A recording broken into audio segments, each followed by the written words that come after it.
Welcome in, an early happy holidays, and thanks for joining us for the WHHI Daily News, where we strive to bring you more Lowcountry news more often.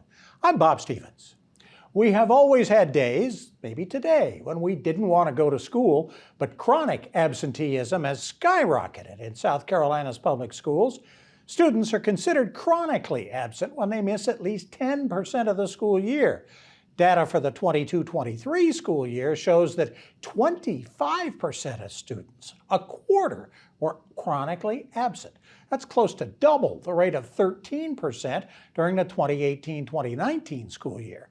For that reason, the Education Oversight Committee, appointed by the governor and state legislature, is taking a closer look at chronic absenteeism. The committee has found that concerns over safety and mental health are two factors that contribute to student absenteeism. The group is also exploring the use of public awareness campaigns to reinforce that school attendance really does matter.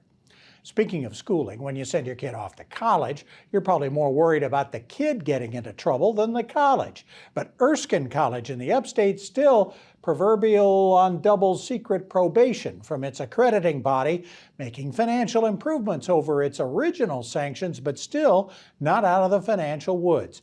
Erskine is still accredited, and its board says it will build on its improvements the last 18 months to try to get out from under those sanctions. You know, there's often something to be learned by the actions of our neighbors. Myrtle Beach leaders are often a step ahead in having to face issues that Hilton Head leaders will eventually run into. Where the island is battling right now with regulating the short-term rental of apartments, Myrtle Beach's problem is the next step. People taking their short-term rentals, even hotel rooms, and converting them into longer-term rentals of more than 90 days to cater to winter snowbirds and those looking for workforce housing.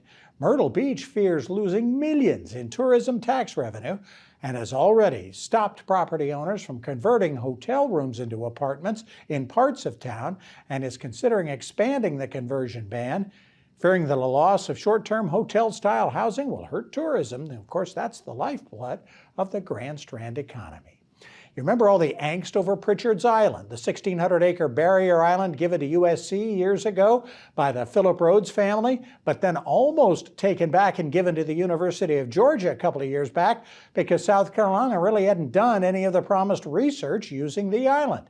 Well, Governor McMaster rallied to rescue the island by finding $1 million in state funding for the projects there, and now USCB is taking advantage of the opportunities for marine biology research on and around the island. McMaster says the environmental research going on is, quote, like going back to the Garden of Eden. Master met Rhodes' granddaughter, Martha Rhodes, for the first time a few weeks ago. He communicated with her during the rescue of the project over the last 2 years. Dozens of USCB students and faculty are now doing research on oyster reefs, shoreline erosion, snakes, birds, and disease control on the island now.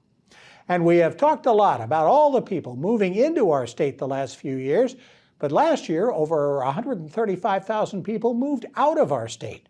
The Census Bureau says nearly a quarter of them moved to North Carolina, more than 10% each moved to either Georgia or Florida, nearly 12,000 moved to Texas, and over 8,000 moved to California.